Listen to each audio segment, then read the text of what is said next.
Hello नमस्कार दोस्तों, only UPSC पे एक बार फिर से आप लोगों का बहुत बहुत स्वागत है। तो इंडियन ज्योग्राफी के इस सीरीज़ में आपका एक बार फिर से स्वागत है। और ये आपके 24वीं सेशन होने जा रही है, जिसमें हम ड्रेनेज सिस्टम को कंटिन्यू करेंगे। उम्मीद करता हूँ कि लास्ट क्लास आपको अच्छे से समझ आई होगी, और उसी के कंटिन्यूएशन में आज हम देखेंगे कि किस तरह से भारत को विभिन्न नदी प्रणाली में बांटा गया है। तो कुछ हिस्से भारत के उत्तरी इलाके में होते हैं, मतलब उत्तर भारत में, और कुछ दक्षिणी भारत में। दक्षिणी भारत को अगर विस्तृत रूप से बोला जाए, अगर ओवरऑल बोला जाए, तो पेनिनसुलर रीजन में, यानी कि प्रायद्वीपीय भारत की बात करेंगे। तो हम पहले नॉर्थ इंडिया की बात करेंगे, उसके बाद फिर साउथ इंडिया की बात करेंगे, यानी कि पेनिनसुलर रीजन की बात करेंगे। तो हमने लास्ट क्लास में क्या देखा था, उसको एक नज़र हम लोग रिवाइज करते हैं और फिर चलते हैं आज के सेशन की तरफ, ठीक है। तो उसके पहले मैं बता दूं कि अगर आपको इन क्लासेस की पीडीएफ चाहिए तो आप ओनली यूपीएससी के इस टेलीग्राम चैनल से ज़रूर जुड़ें। साथ साथ जो भी करंट अफेयर्स के वीडियोस आ रहे हैं इसी चैनल पे रेगुलरली, उसे भी आप ज़रूर देखें। आपको यूपीएससी की इस जर्नी में काफ़ी मदद मिलेगी। तो चलिए बढ़ते हैं आज के सेशन की तरफ। तो हमने देखा था लास्ट सेशन में कि इंडियन ड्रेनेज सिस्टम के बहुत सारे प्रणाली हैं। तो कौन कौन से प्रणाली हैं उनके बारे में हमने देखा था। डेंड्रिक, पैरेलल, ट्रेलिस, रेक्टेंगुलर, रेडियल और सेंट्रीपेटल। तो इतने सारे पैटर्न के बारे में हमने पढ़ा था विस्तृत रूप से। इनके हिंदी में अगर पढ़े तो वृक्ष समान नदियाँ, नदी प्रणाली, समानांतर नदी प्रणाली, जालीदार नदी प्रणाली, आयताकार नदी प्रणाली, अपकेंद्रीय नदी प्रणाली और अभिकेंद्रीय। ठीक है। तो उम्मीद करता हूँ कि आपको ये पिक्चर्स याद होंगे क्लियरली, क्योंकि पिक्चर दिखाने का मतलब ही यही होता है कि आप जब भी पढ़ें, हमारा ब्रेन का संरचना ही ऐसा है हमारे ब्रेन का कि ये ज़्यादा चीज़ें पिक्चोरियल फॉर्म में ग्रैस्प करने की इसकी आदत है। जो इंसान है, इंसान का नेचर होता है, प्रकृति होता है, इंसान दो तरह से चीज़ों को याद रखने की कोशिश करता है। एक तो जो चीज़ देखता है, दृश्य देखता है, उस दृश्य को वो अपने मन में बिठा लेता है, इस तरह से वो याद रखता है। दूसरी बातें होती हैं कि वो कहानी के माध्यम से किसी चीज़ों को याद रखता है। तो आप कहानी के फॉर्म में भी इसे याद रख सकते हैं। लेकिन जब ज्योग्राफी की बात करते हैं तो ज्योग्राफी में भी बैक ऑफ द माइंड आपकी कहानी एक बुनता चला जाता है, लेकिन आपको पिक्चर ज़्यादा यहाँ मिलते हैं। तो पिक्चर, मैप, आपको इन सब तरीक़ों से याद रखने में ज्योग्राफी के सिलेबस को बहुत ही आसानी होगी। इसके चित्र ज़रूर देखा करें, जो भी आप चीज़ें पढ़ते हैं उसके बारे में, ज्योग्राफी में ख़ास करके, ताकि आप चीज़ों को अच्छी तरह से समझें और वो वास्तविक जीवन में आप कोशिश करें उसको रिलेट करने की, कि आपने जो भी पढ़ा है उससे आप इन चीज़ों को तुलना करके समझ पाते हैं या नहीं। जैसे आप कहीं गए होंगे तो इस तरह के पहाड़ का स्ट्रक्चर देखा होगा आपने, तो आपको इस तरह से रिलेट करने से एक तो क्या होता है कि माइंड में रिकॉल हो जाता है, वो कॉन्सेप्ट रिकॉल हो जाता है। और दूसरी बात ये होती है कि आपको प्रैक्टिकल लाइफ में चीज़ों की समझ बेहतर हो जाती है आम इंसान के अपेक्षाकृत। तो आपके पढ़ने का तो यही फ़ायदा होना चाहिए ना, कि आपके जो भी प्रैक्टिकल लाइफ है उसमें चीज़ों को आप बेहतर ढंग से समझ सकें, दूसरे को समझा सकें। ठीक है। इसीलिए मैं कोशिश करता हूँ कि ज़्यादातर जो भी चीज़ें हैं उनके पिक्चर्स आपको दिखाता चलूँ। वैसे भी जो मनुष्य है उसका जो मस्तिष्क है, दिमाग है, वो दो तरीके से याद रखने की कोशिश करता है चीज़ों को। एक तो वो ज़्यादातर चीज़ें पिक्चर के फॉर्म में याद रखता है। आप जो भी पढ़ते हैं उसको पढ़ने के साथ साथ जो भी दिखाई देता है आपको सामने पिक्चर के रूप में, चित्र के रूप में, वो चीज़ें ज़्यादा याद हो जाती हैं। आप देखते होंगे, आपने कभी कोई सा चैप्टर में कोई तो कॉन्सेप्ट पढ़ा और उसके बगल में एक चित्र बनाया हुआ है, तो वो चित्र आपको बहुत लंबे समय तक याद रहेगा अगर आप रिवाइज ना भी करें तो। अगर आपको उस चित्र के बारे में रिकॉल करने की कोशिश आप कर लिए तो आप उसके इर्द गिर्द जो भी कॉन्सेप्ट लिखा हुआ है वो भी आपको रिकॉल हो जाएगा। तो इस तरह पिक्चोरियल फॉर्म में याद रखना बहुत ही आसान होता है मस्तिष्क को। और दूसरा तरीका ये भी है कि मस्तिष्क कहानियों के रूप में याद रखता है चीज़ों को। तो आप एक कहानी बुन सकते हैं। जैसे हमने आज एक रिवर सिस्टम पढ़ना शुरू किया, तो हम जानते हैं कि रिवर सिस्टम पढ़ने के लिए क्या लगेगा। रिवर कैसे बनी होगी। तो हमने पढ़ा कि रिवर बहना, रिवर नदियों का बहना, यानी कि वो कहीं ना कहीं से तो उसका ओरिजिन हुआ होगा। तो ओरिजिन होने का कारण क्या होगा? तो ओरिजिन होने का कारण आपके मन में एक सवाल आना चाहिए, ओरिजिन होने का कारण यही रह सकता है कि कहीं तो ऊंचाई पे ऐसा स्थान बना होगा कि एक जगह ऊंचाई होगी, दूसरी जगह ढलान होगा, नीचे वाली कुछ जगह होगी। तो ऊपर से नदियों का इस तरह से बहना शुरू हुआ। तो नदियाँ इस तरह से क्यों बनी, मतलब कुछ जगह पहाड़ ऐसे क्यों बने, कुछ जगह पहाड़ दूसरे तरीके के क्यों बने। तो आपको समझ आना चाहिए इन सब चीज़ों को देख करके कि हम पिक्चर्स जो भी देखते हैं वो प्रैक्टिकल लाइफ में बहुत ही उपयोगी होते हैं। तो चलिए इन सब बातों को आगे बढ़ाते हुए हम आज देखेंगे कि नदी प्रणाली कितने प्रकार के, तो अपने रिवर जो सिस्टम है वो कितने प्रकार के हैं, भारतीय रिवर सिस्टम। तो भारतीय नदियों की प्रणाली को अगर देखा जाए तो मुख्यतः दो भागों में बांटा गया है पूरे भारत को। भारत का अगर मैप देखें हम, तो भारत का मैप इस तरह का है ना, हमने टाइटल पेज पे लगा के रखा हुआ है, ये अपना भारत का मैप है। तो ये जो पार्ट है नॉर्दर्न पार्ट, तो ये जो नॉर्दर्न पार्ट में जितनी नदियां हैं उसके बारे में हम पहले पढ़ेंगे। उसके बाद हम प्रायद्वीपीय भारत की ओर जाएंगे और इधर देखेंगे कि पेनिनसुलर इंडिया में कितनी सारी नदियां हैं। ठीक है, पेनिनसुलर इंडिया में। तो पहले हम पढ़ेंगे नॉर्थ इंडिया में, या इसी को बोला गया है हिमालय रिवर सिस्टम, क्योंकि हिमालय भी तो नॉर्थ इंडिया में ही है ना। तो हिमालयन रिवर सिस्टम के बारे में आज हम पहले बात करना शुरू करेंगे। ठीक है, तो नदियों को किन दो भागों में विभाजित किया गया है? इंडियन रिवर सिस्टम जो है, यानी कि भारतीय जो नदी प्रणाली है उसको दो भागों में बांटा गया। कौन कौन? हिमालयन रिवर सिस्टम, फिर इधर देखें तो पेनिनसुलर रिवर सिस्टम। ठीक है, फिर हम देखेंगे हिमालयन जो रीजन है उसमें भी बहुत सारी नदियां आ जाएंगी और पेनिनसुलर रीजन में भी बहुत सारी नदियां आएंगी। तो चलिए आज हम स्टार्ट कर रहे हैं हिमालयन रिवर सिस्टम। ठीक है, तो हिमालयन रिवर सिस्टम आपको देख करके अंदाज़ा हो गया होगा हम कौन सी नदियों के बारे में पढ़ने जा रहे हैं। तो ये है हिमालयन रिवर सिस्टम, हम इनके बारे में पढ़ेंगे। अब इनको हिमालयन रिवर सिस्टम को भी कुछ भागों में बांट दिया गया है समझने के लिए। जैसे यहाँ से अगर देखा जाए तो ये जितना रिवर सिस्टम है ये इंडस रिवर की नदियों का सिस्टम है। ठीक है, तो इसे हम बोलेंगे इंडस रिवर सिस्टम। उसके बाद देखा जाए तो ये जो नदी है ये गंगा और उसकी ट्रिब्यूटरीज के बारे में है, तो ये हो जाएगा गंगेटिक रिवर सिस्टम। उसके बाद इधर जो नदी है ये है ब्रह्मपुत्रा नदी। ठीक है, तो हम पढ़ेंगे फिर ब्रह्मपुत्रा रिवर सिस्टम। तो मुख्यतः हिमालयन रिवर को तीन भागों में बांट दिया गया। कौन कौन? नोट डाउन करिए। इंडस रिवर सिस्टम,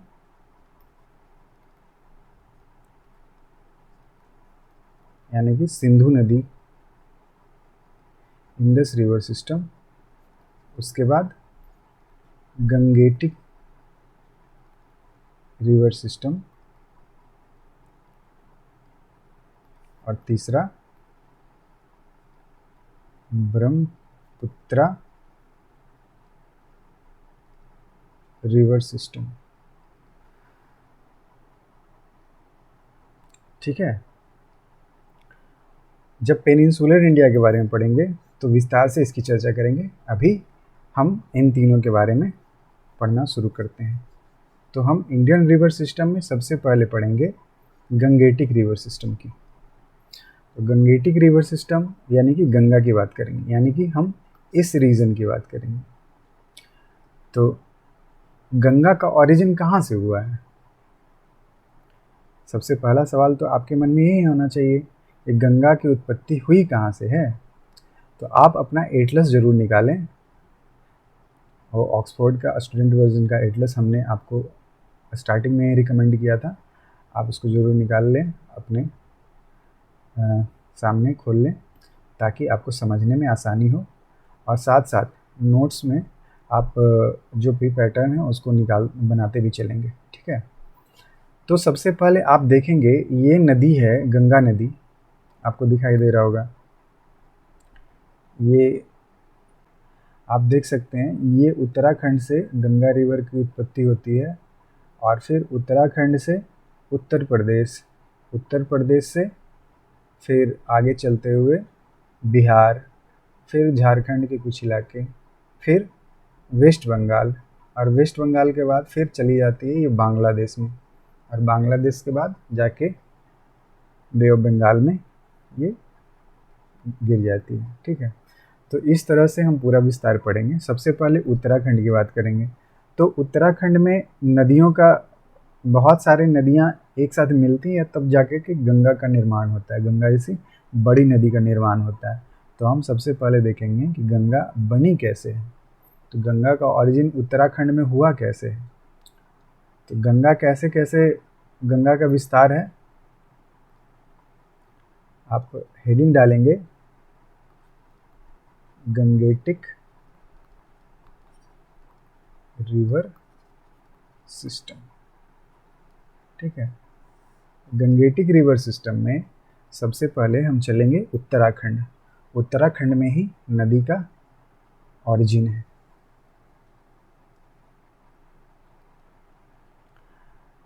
तो इस नदी का खासियत ये है कि ये पंचप्रयाग नदियों से मिल करके, पंचप्रयाग होते हुए ये नदियाँ सारी मिलती है, और इसी से गंगा का निर्माण होता है। तो गंगेटिक रिवर सिस्टम का निर्माण उत्तराखंड में पंचप्रयाग में जितनी नदियाँ मिलती हैं उन सब से होता है। तो हम चलेंगे उत्तराखंड और देखेंगे कि उत्तराखंड में कौन कौन सी नदियाँ आती हैं। तो आप देखते हैं उत्तराखंड में बहुत सारी नदियाँ मिलती हैं आकर के वेरियस जगहों से, जैसे बद्रीनाथ, केदारनाथ, गंगोत्री, यमुनोत्री, इन सब से इतनी सारी नदियाँ निकलती है, जैसे यमुना निकली, भागीरथी, मंदाकिनी, अलकनंदा, धौलीगंगा, और ये सब नदियाँ मिल करके आपस में बनाती हैं गंगा रिवर, ठीक है। तो हम बहुत अच्छे से इसको समझेंगे, बहुत ही विस्तार से और बहुत ही इंटरेस्ट के साथ इसे आप समझिएगा, बहुत ही मज़ेदार चीज़ है। तो हम सबसे पहले देखेंगे कि ये जो गंगा है इसका निर्माण हुआ कैसे है। तो गंगा का निर्माण, ये अलकनंदा जो रिवर है, अलकनंदा रिवर कहाँ से आती है, बद्रीनाथ से। तो अलकनंदा जो रिवर है, ये कैसे अलकनंदा रिवर बाद में गंगा बन जाती है। तो गंगा बनने की प्रक्रिया क्या है इसका। अलकनंदा को गंगा बनाने के लिए बहुत सारी नदियाँ इसमें आके मिलती हैं। कितने जगह पे, तो 5 जगह पे, जैसे धौली गंगा, इधर से मंदाकिनी, भागीरथी, इधर से नंदाकिनी और पिंडारी गंगा। तो इतनी सारी नदियाँ आ करके जब मिलती हैं तब जा कर के अलकनंदा गंगा कहलाने लगती हैं, ठीक है। तो आपको पहले, सबसे पहले पता होना चाहिए कि बद्रीनाथ में अलकनंदा कहाँ से आई। बद्रीनाथ के पास कुछ तो सोर्स होना चाहिए, कुछ तो मतलब स्रोत होना चाहिए पानी का। तो यहाँ पे एक स्रोत है जिसका नाम है सतोपंथ ग्लेशियर। तो आप नाम नोट डाउन करेंगे। आप एक स्ट्रक्चर बना लें इस तरह का अपने कॉपी पे। सबसे पहले हम बात करेंगे बद्रीनाथ की, ठीक है। तो आप कॉपी में नोट डाउन करेंगे बद्रीनाथ। तो बद्रीनाथ निकलता कहाँ से है, मतलब बद्रीनाथ में पानी आता कहाँ से है। तो बद्रीनाथ में पानी आता है सतोपंथ ग्लेशियर से, ठीक है। सतोपंथ ग्लेशियर, ग्लेशियर क्या होता है, ग्लेशियर होता है हिमखंड, जहाँ से कि पानी सालों भर आपको बहता हुआ मिलेगा, ठीक है। तो सतोपंथ ग्लेशियर से बद्रीनाथ में पानी आता रहता है। तो सतोपंथ ग्लेशियर से हम कह सकते हैं कि अलकनंदा का शुरुआत हुआ है। तो ये हो गया अलकनंदा। हम रिवर का नाम लिख देते हैं। ये रिवर हो गई अलकनंदा। तो ये अलकनंदा रिवर आगे बढ़ चली। लेकिन अलकनंदा रिवर सिर्फ आगे बढ़ने से अकेले तो गंगा नदी बनेगी नहीं, इसके साथ साथ आना चाहिए कौन कौन। तो सबसे पहला जो प्रयाग है ये है विष्णु प्रयाग। दिख रहा है आपको? विष्णु प्रयाग कब बनता है? विष्णु प्रयाग उस जगह को कहते हैं जहाँ धौली गंगा आकर के अलकनंदा में मिल जाती है। तो इधर से कौन आ रही थी? धौली गंगा। तो आप इसे इस तरह से मार्क करेंगे, ऐसे करके मार्क कर लें कि इधर से आ रही है कौन? धौली गंगा। ठीक है, धौली गंगा आगे कहाँ मिली? विष्णु प्रयाग में। तो ये है विष्णु प्रयाग। फिर और आगे जब बढ़ते हैं तो नंदाकिनी नदी है, नंदाकिनी। ठीक है, तो नंदाकिनी से जब अलकनंदा मिलती है तो कहलाता है नंद प्रयाग। तो ये याद रखना भी आसान है, ना से नंदाकिनी, एन से नंदाकिनी और एन से नंद प्रयाग। ठीक है, तो नंदाकिनी से नंद प्रयाग बनता है, जबकि धौली गंगा से विष्णु प्रयाग बना था, अभी हमने देखा था। उसी तरह एक और रिवर है पिंडार गंगा। तो पिंडार गंगा से कौन बना है? तो कर्ण प्रयाग। तो तीनों सीक्वेंस आप याद रखेंगे, पिंडार गंगा, कर्ण प्रयाग। तो हमने 3 नदियों को जोड़ना है। पहले सबसे पहले हमने जोड़ा धौली गंगा, तो विष्णु प्रयाग बन गया। फिर जोड़ा हमने नंदाकिनी, नंदाकिनी, नंदाकिनी से क्या बना? नंद प्रयाग। और नंद प्रयाग के बाद एक और नदी आई, इस नदी का नाम क्या था? इस नदी का नाम था पिंडारी रिवर, पिंडारी रिवर। तो पिंडारी गंगा आकर के कहाँ मिली? कर्ण प्रयाग में। ठीक है, तो ये 3 नदियाँ आकर के इधर से, ये नदी के आगे बढ़ने का डायरेक्शन है।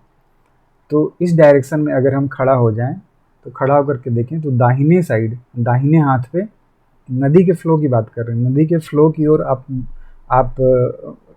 अपना मुंह करके खड़ा हो जाएं और देखें कि नदी के फ्लो के साइड दाहिने हाथ पे कौन मिलता है और बाएं हाथ पे कौन मिलता है।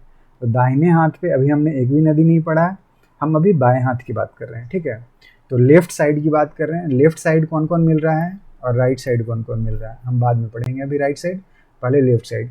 तो लेफ्ट साइड में धौली गंगा, नंदाकिनी और पिंडारी गंगा। ठीक है, तो हमने अभी सारी नदियाँ लेफ्ट साइड की पढ़ी हैं। ठीक है, लेफ्ट साइड में कौन कौन मिली? धौली गंगा जो कि विष्णु प्रयाग में, नंदाकिनी जो कि नंद प्रयाग में, और पिंडारी गंगा जो कि कर्ण प्रयाग में।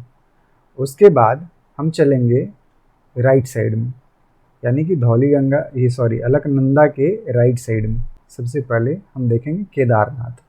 तो केदारनाथ से कौन सी नदी आती है? मंदाकिनी नदी। लेकिन केदारनाथ के पास कोई ग्लेशियर तो होगा, जैसे कि बद्रीनाथ के पास कौन सा ग्लेशियर था? बद्रीनाथ के पास था सतोपंथ ग्लेशियर। मैं हिंदी में लिख देता हूँ क्योंकि वहाँ पे मैंने इंग्लिश में लिख दिया है ऑलरेडी। तो यहाँ पे है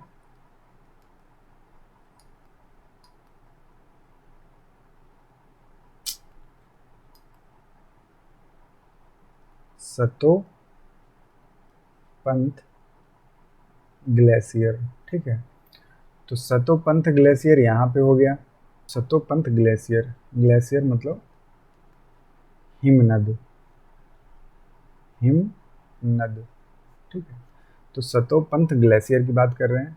उसके बाद केदारनाथ की ओर चलते हैं। तो केदारनाथ कौन से ग्लेशियर में आके मिलता है? मतलब केदारनाथ के पास मंदाकिनी जो रिवर है वो कौन सी नदी, कौन से ग्लेशियर से आके बनी है? चोराबारी ग्लेशियर। ठीक है, तो आप नाम नोट करें, चोराबारी ग्लेशियर। ठीक है, तो ये है चोराबारी ग्लेशियर। यहाँ पे हम नोट डाउन करेंगे।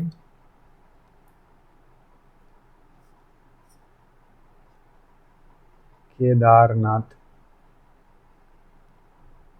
ग्लेशियर की बात करें तो चोराबारी ग्लेशियर। ठीक है, तो चोराबारी ग्लेशियर से कौन सी नदी निकलेगी? ये नदी आएगी, इसका नाम है मंदाकिनी। ठीक है,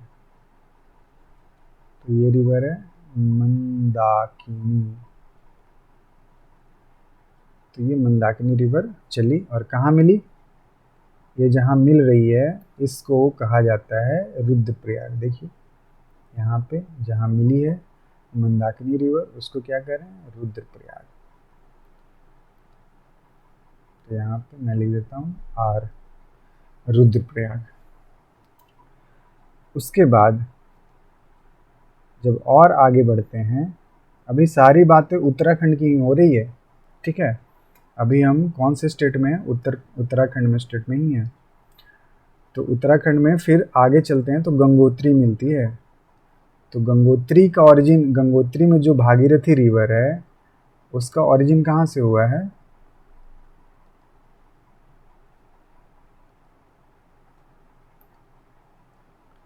गंगोत्री,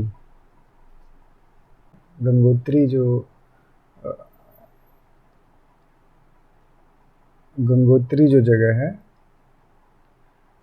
गंगोत्री से भागीरथी का उत्पत्ति हुआ, ओरिजिन हुआ। लेकिन गंगोत्री में पानी आता कहाँ से है? तो यहाँ पे एक ग्लेशियर है जिसका नाम है गौमुख ग्लेशियर। ठीक है, गौमुख ग्लेशियर। तो गौमुख ग्लेशियर से कौन सी नदी आएगी?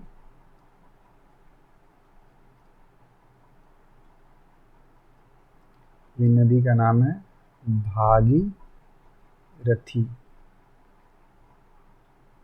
ठीक है, देखिए भागीरथी रिवर कहाँ से आ रही है? गौमुख।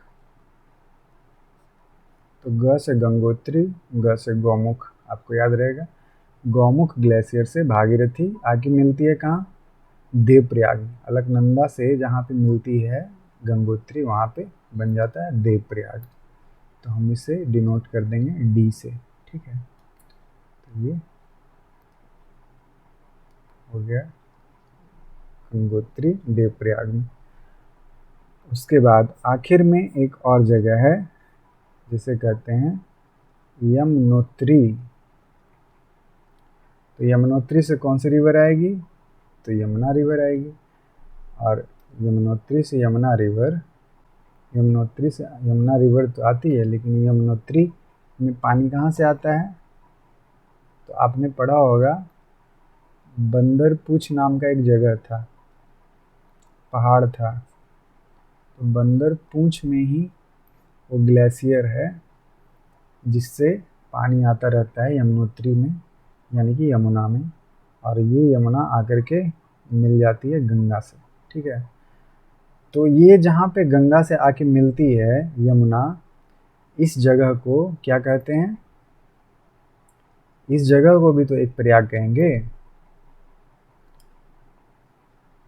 ये हमारी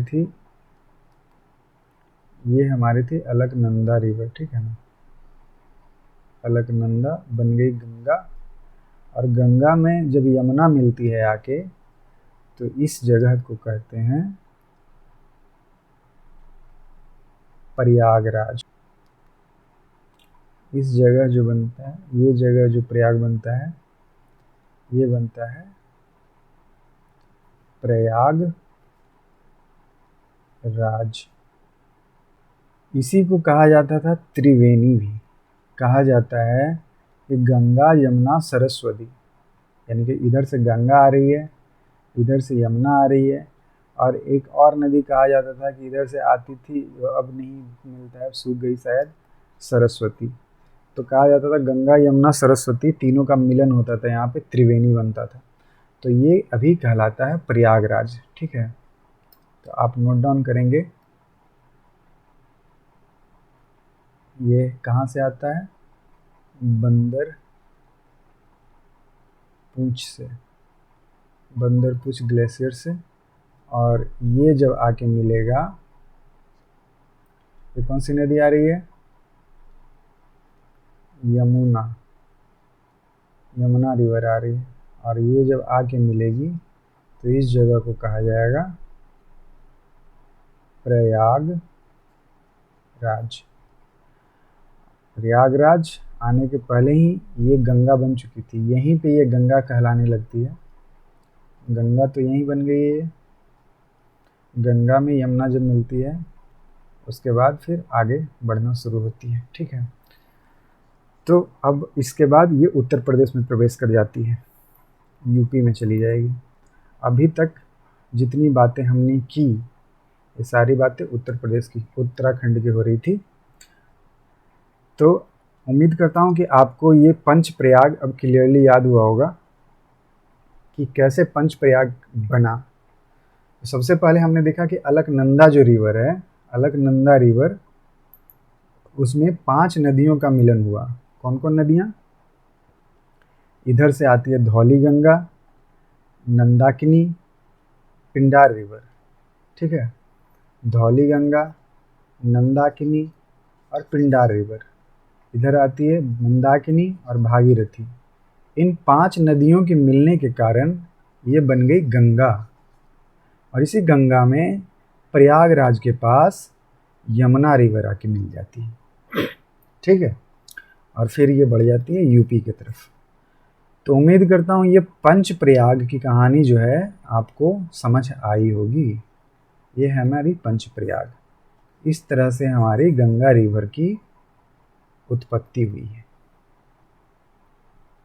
अब पंच प्रयाग ये गंगा रिवर आगे चलेगी और गंगा में कौन कौन से ट्रिब्यूटरी मिलेगी, इसके बारे में हम विस्तार से पढ़ने वाले हैं अगले सेशन में। ठीक है, तो आप आज के इस सेशन को रिवाइज कर लें और अच्छी तरह अपने मन में बसा लें कि कौन सी नदी कहाँ से आ रही है और किस में मिलने के बाद क्या कहला रही है। ठीक है, तो सब कुछ आपको क्लियर हो जाए, आप अच्छे से इसको पढ़ के समझ लें, याद कर लें, और हम मिलेंगे अगले सेशन में और पढ़ेंगे डिटेल से कि गंगा रिवर के ट्रिब्यूटरीज कौन कौन से हैं और किस तरह ये कौन कौन से राज्यों से होकर के गुजरती हुई बंगाल की खाड़ी में जाकर के मिल जाती है। ठीक है, तब तक आप पढ़ाई करते रहिए, अपना ख्याल रखिए, और मिलते हैं हम अगले सेशन में। तब तक के लिए धन्यवाद।